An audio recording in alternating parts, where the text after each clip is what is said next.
Ban Schoeman Highway, Freeway, or as it was known in the old days, Concrete Highway. At this point in time, early days of March 2025, is one of the most stable situations that I've known of personally, where there are no roadworks on the Ban Schoeman Highway or Freeway. This is one piece of highway that I've personally travelled many thousands of times up and down, from as far back as the late 1980s. Personally, I can still remember when the concrete highway, as it was often referred to, was just two lanes in each direction with the thick bushes in the huge middle island known as medium, that one's never too old to learn, where the speed cops often used to hide, still in the good old days of the spaghetti line speed trap. That huge middle medium was a huge foresight of future traffic volume between Pretoria and Johannesburg by the original planners and builders of what is known as the Ban Schoeman Highway. I can still remember travelling the original concrete highway on our youthful nights out to places like Limelight on the east of Pretoria, with the lasers in the parking lot bouncing off strategically placed mirrors. If anyone has stories to tell about this highway, please share them in the comment section. In the good old days of the concrete highway, the road surface was literally concrete. It was incredibly durable, without any potholes, and without the issues of heavy trucks damaging the tar on very hot days when the tar gets soft under the hot African sun, as is the case today with the latest tar highways and road surfaces where the left lane from the trucks are bouncy and damaged, wavy. The concrete road surface had other issues. To help with water drainage, there were grooves cut into the concrete diagonally across the road surface. This, if memory serves me right, made it a noisy interaction when travelling on a concrete highway. However, at some locations this was still insufficient to drain away after heavy downpours, often resulting in cars aquaplaning. This I personally witnessed on a few occasions right in front of me, usually bigger vehicles with wide tyres. Those were scary moments, resulting in the grabbing of the steering wheel a little tighter in those wet conditions. So why such a video now? Because a viewer of this channel asked if I could make such a video. As such a video was already in the pipeline, of course the answer was yes.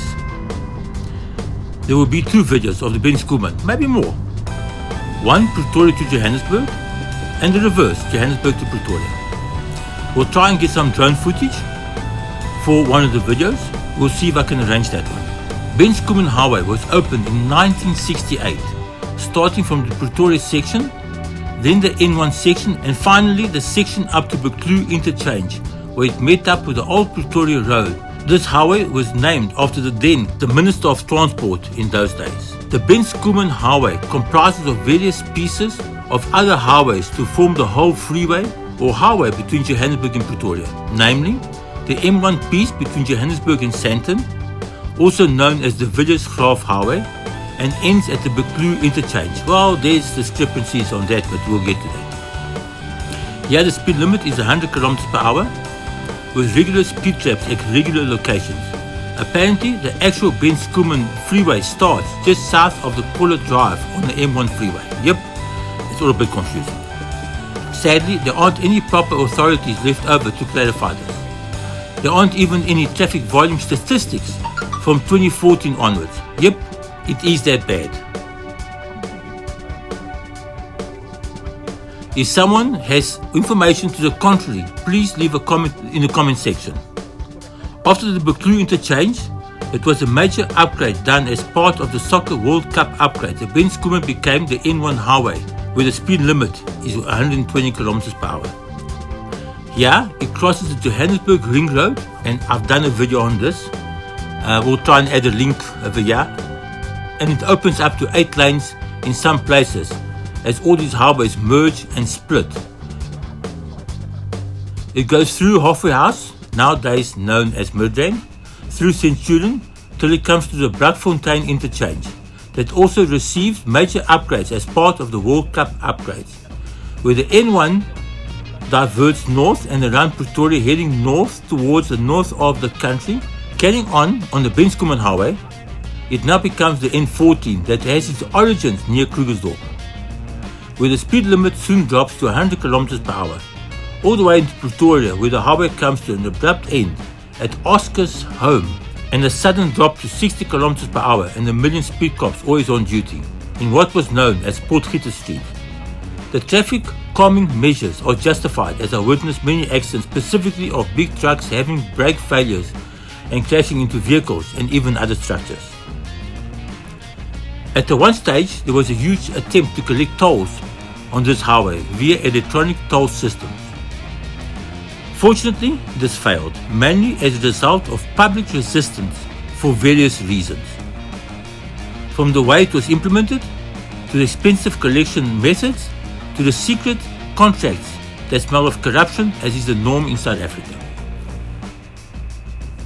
The highway has gone from drive in the countryside to now being almost all built up, with many industries and businesses all the way to Pretoria. The Shell Ultra City was built after I started driving this highway and is the subject of one of my favorite jokes. So let me know in the comment section if you'd like to hear that joke, and I'll try and make a video sort of explaining the joke and a video of the joke. I'll try that. Let me know in the comment section. The original idea or plan leading to the building of the Ban Schoeman highway was to improve travel between the administrative capital, Pretoria, and the economic centre, Johannesburg, resulting in one of the busiest roads in the southern hemisphere. The ease of movement and access gained from this highway to the areas has resulted in an explosive development and growth along the N1 corridor. Hand in hand with all this access comes a huge traffic numbers and huge traffic congestion. Sadly, as alluded to earlier, there are no public available traffic volumes statistics available from 2014 onwards that I can find. During my extensive search, I even turned to Grok, this is X's own AI platform, and the following is what it returned.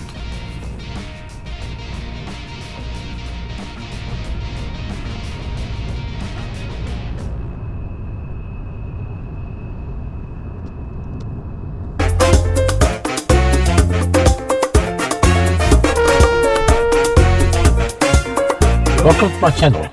Hit the like button and subscribe. Enjoy the ride. Bem-vindo ao meu canal. Mete o like e se inscrevam.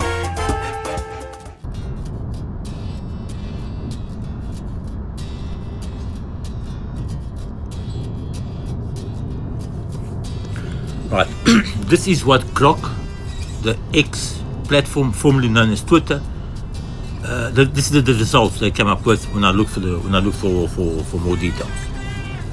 The daily traffic volume on the Ban Schoeman highway, one of South Africa's busiest freeways connecting Johannesburg and Pretoria, has been the subject of various reports over the years. Based on available historical data and trends, here's an overview. In 2010, the IMB Global Survey reported that approximately 300,000 cars used the Ban Schoeman highway daily. The South African National Roads Agency, SANRAL, noted a consistent year-on-year traffic increase of between 5 and 7%. Since then, due to factors like urbanization and economic growth, by 2014, SANRAL claimed the figure to have risen to around 1 million vehicles per day. However,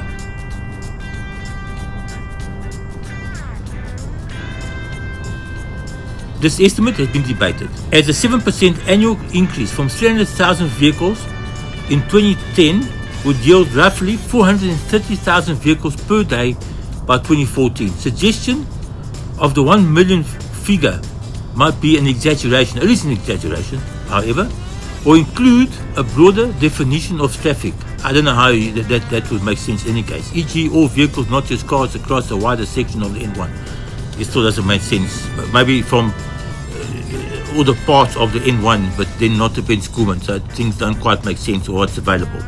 More specific data from earlier years provides additional context.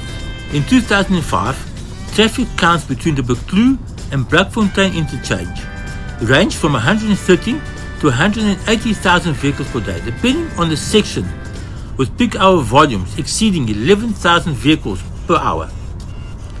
By 2011, SANRAL reported about 160,000 vehicles daily on average across the highway. Post 2013 upgrades under the Gauteng Freeway Improvement Project, which expanded lanes to 4 and in some places 6 in each direction, likely accommodated further growth, though congestion persists.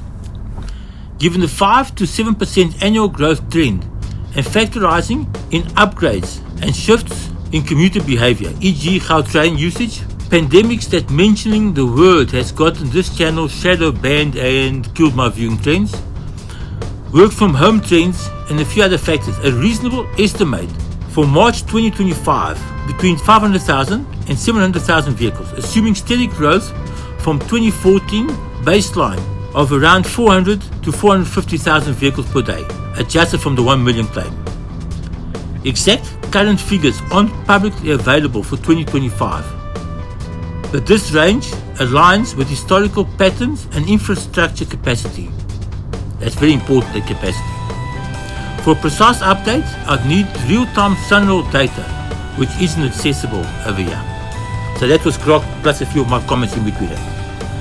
I did find some reports detailing how such an infrastructure project affects economic growth, and it's a long report. I won't bore you with that. In any case, guys, I hope you've enjoyed the video. I hope you've enjoyed the information. Thank you very much for watching. Please like, share and subscribe. It will really help. Please like, share and subscribe. Enjoy the ride. Thank you.